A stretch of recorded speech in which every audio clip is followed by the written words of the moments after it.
Thanks for tuning into this edition of Business Daily. I'm Lee Ji-eun in Seoul. We have a lot lined up for you today, so let's get started with today's highlights. Regulators cleared the way for Korea's biosimilar developer Celltrion to sell a lower-cost copy of a top-selling drug for immune system disorders in the U.S. market. Surging national debt sets off alarm bells as economists worry about the country's potential deteriorating fiscal health. These stories and more coming right up.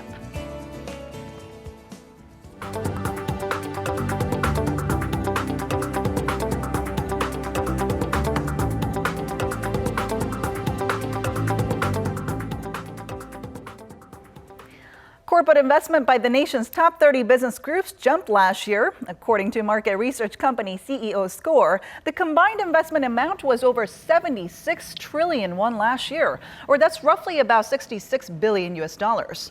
That's up almost 18% from a year ago. Now, the amount does not include spending on research and development. The investments were led mainly by the country's three biggest groups, namely Samsung, Hyundai Motor, and SK. Their combined investment last year was nearly $43 billion, which accounts for over 65% of the total.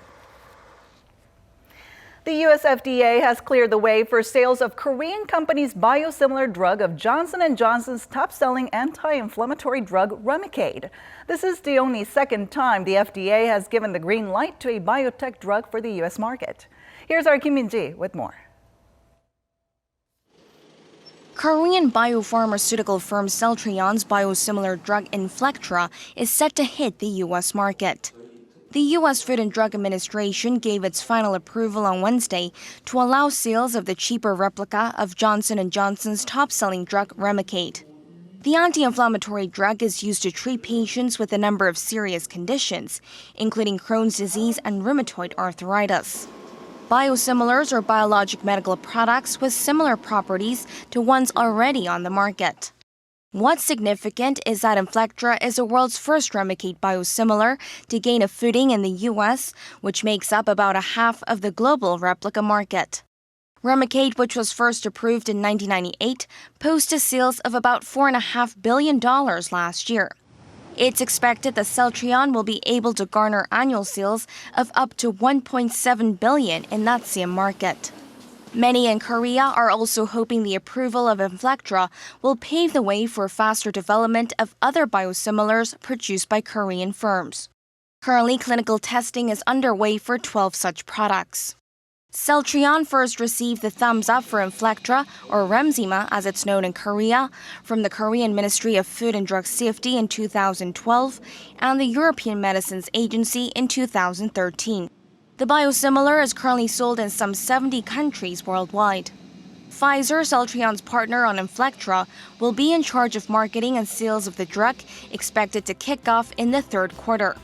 Inflectra is projected to be about 20 to 30% cheaper than the original, although an official price tag has not been unveiled. Kim Min-ji, Business Daily.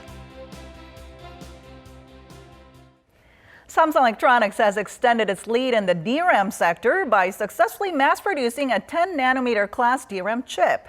With this, the combined market share of Samsung Electronics and SK hynix reached an all-time high for 6 quarters, up until the last 3 months of 2015. According to analysts, the 18-nanometer DRAM chip used in PCs and laptops will give Samsung an upper hand in price competitiveness compared to its rivals. SK hynix and a US-based firm Micron are still focused on 25-nanometer DRAM chips. Now, SK hynix announced earlier this year that it would develop its own 18-nanometer DRAM chip by the latter half of this year and begin mass production early next year. As we reported yesterday, Korea's sovereign debt hit a record high last year, with the total amount standing at roughly $510 billion US dollars. Now, debt amounts to nearly 40% of the country's GDP. For more on how Korea is managing its fiscal health, we're now joined by our Hwang Ji-hye in the studio. Thanks for joining us, Ji-hye. Good to be here, All right, so how sharply did the government debt rise last year? The national debt shot up at the fastest pace in 2015 on record, jumping nearly $50 billion from a year ago. Wow. The previous record was a $43 billion surge posted in 2009 when the country introduced an aggressive extra budget to overcome the global global financial crisis. Now, the total amount of sovereign debt last year, as you just mentioned, came in at 510 billion.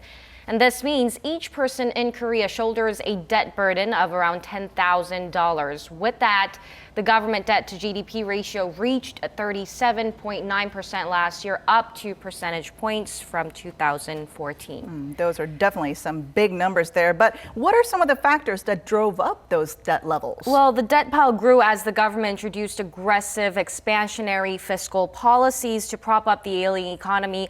Last year, the government injected an additional $10 billion budget to rev up domestic demand that was dampened by the MERS outbreak. The debt figure, however, is lower than the government had expected earlier, as it managed to secure more tax revenue due to a number of reasons, one of them being a tax hike on cigarettes. The government's debt projection had stood at slightly over 510 billion, with the debt to GDP ratio at 38.5%.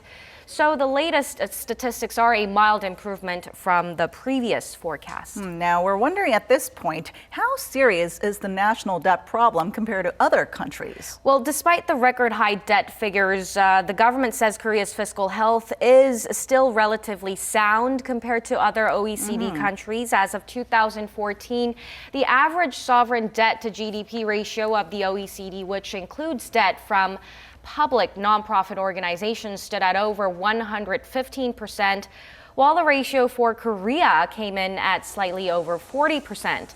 Moody's Investors Service also cited Korea's strong and resilient fiscal health when it upgraded the country's sovereign rating late last year. The IMF also considers Korea to have enough fiscal room, but experts caution against too much optimism, citing the unknowns in the future. Since government expenditure is expected to drastically and continuously rise due to the aging population in the future, it's hard to say Korea's debt figures are stable. The researcher also points to the high level of debt Korea's public corporations are saddled with, as you can see, when including the debt of nonprofit public organizations and non-financial public corporations, the government debt to GDP ratio almost doubles. So with these uncertainties in play amid the country's slowing growth trend, what is the government pledging to do in order to maintain fiscal soundness? Well, the government has vowed to boost efficiency through fiscal reforms, and that will be reflected in next year's budget. Experts say, though, that the government should be gearing up to more aggressively to tackle the national debt issue. To strengthen fiscal health in the mid to long term, Korea should put guidelines for its fiscal policies into law.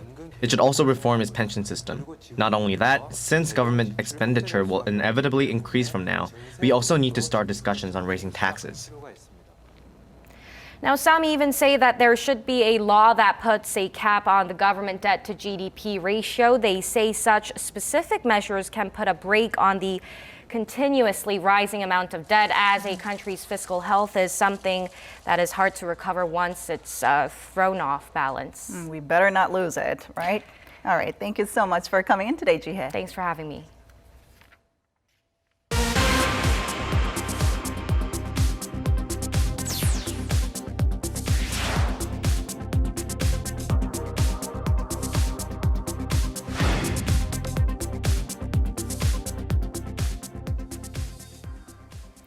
The outlook is not so bright for Korea's shipbuilders, and now there are concerns that it could run out of work.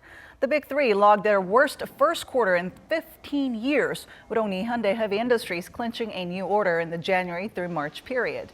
Data by UK-based Clarkson Research Services show that Korean shipbuilders had an order backlog of 27.6 million compensated gross tons as of last month, which experts estimate will keep shipyards busy for 1 or 2 years.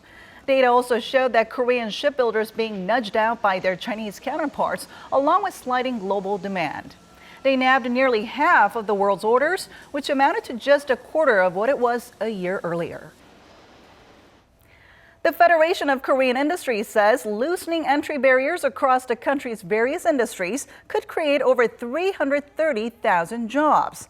It said about 22% of industries in Korea have strong barriers for entry, meaning businesses looking to break into the market require licenses or specific qualifications outlined by the government. The business lobby argued that if the government lowers that ratio by 10 percentage points, it can pave the way for roughly 29,000 new firms, which in turn can churn out thousands of jobs down the line. The federation offered an example from the cosmetics industry, which saw a 30% boost in jobs over the span of 7 years after the system was relaxed to registration as opposed to gaining permission in 2000. It added that such reforms are the most cost-effective in creating jobs and stimulating the economy. We continue our series on political parties' pledges to tackle economic challenges. This time, we take a look at the topic of youth unemployment, which is currently at an all-time high. Our Eunice Kim has this report. Some concerning figures. Less than half of young adults who want a job have one in Korea. And not including those who have given up on working, youth unemployment continues to exceed 10%.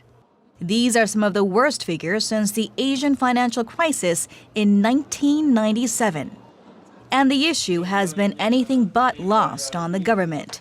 Last month, Finance Minister Yoo Il-ho publicly apologized for the worsening youth job picture, committing to create 350,000 new jobs for them by year's end. And political parties battling for seats in parliament have their own ideas. The ruling Saenuri Party's focus is on working with companies to develop opportunities in addressing the disconnect between what fresh graduates offer and what companies need. To that end, it will work to expand President Park Geun-hye's so-called Youth Hope Academy beyond the capital to 16 cities. It has pledged scholarships to students at vocational high schools and engineering majors on condition they work at startups upon graduation. In a nod to a crowded domestic labor market, it also looks to open doors through private companies overseas. The Minju Party of Korea, meanwhile, zones in on creating jobs, 700,000 of them by increasing work in education, policing, and firefighting. The main opposition party also seeks to cut existing work hours and expand mandatory employment rules. The offshoot People's Party is pushing protecting young job seekers against opportunistic employers. It has promised to build in an article on human rights under the labor law and press for criminal prosecution if wages are unpaid beyond 14 days. And finally, eyes of the Justice Party are on balancing the labor market, pushing back on bias against women and candidates who did not graduate from college or did but are considered less competitive because it was outside of Seoul. Economists, though, caution many of these pledges border on populism, with parliamentary elections now less than a week away. Instead, they call on the legislative body to push through the stalled labor reform bills so that structural problems can be resolved. Eunice Kim, Business Daily. You might have tried backing a project or campaign of your liking online before, known as crowdfunding. But how about crowd investing? It's been greenlit as a legitimate tool of investment in Korea starting this year. And our Lee Joo-young offers some ideas on where to begin. Whether this upcoming film Operation Chromite becomes a mega box office hit is being closely watched not only by film financing companies but also some 288 individuals. That's because they footed roughly $430,000 of the total $13 million production bill through crowd investing. Also known as investment crowdfunding, it's a method that pulls together funds from a group of investors online, and in return, businesses give investors profit-sharing rights. Being the first movie in Korea to be made through partial crowdfunding, investors have used online brokerage sites like IBK Securities to chip in. If the movie ends up attracting over 10 million viewers, they can nab returns as high as 55%, but there's also the risk of losing money if the movie fails to bring in more than 5 million people.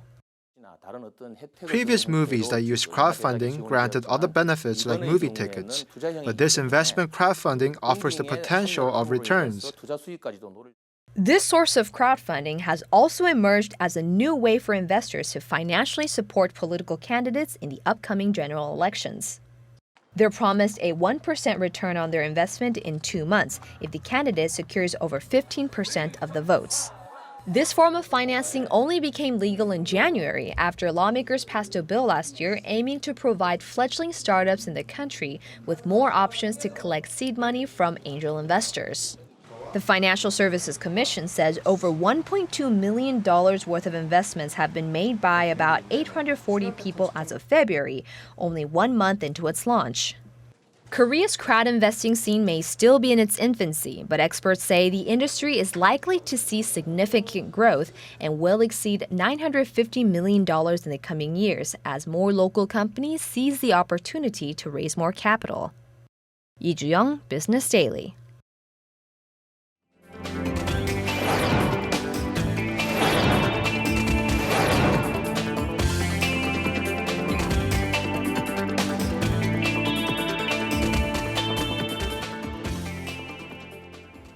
And that wraps it up for today. But we'll be back tomorrow with more business news that matters to you.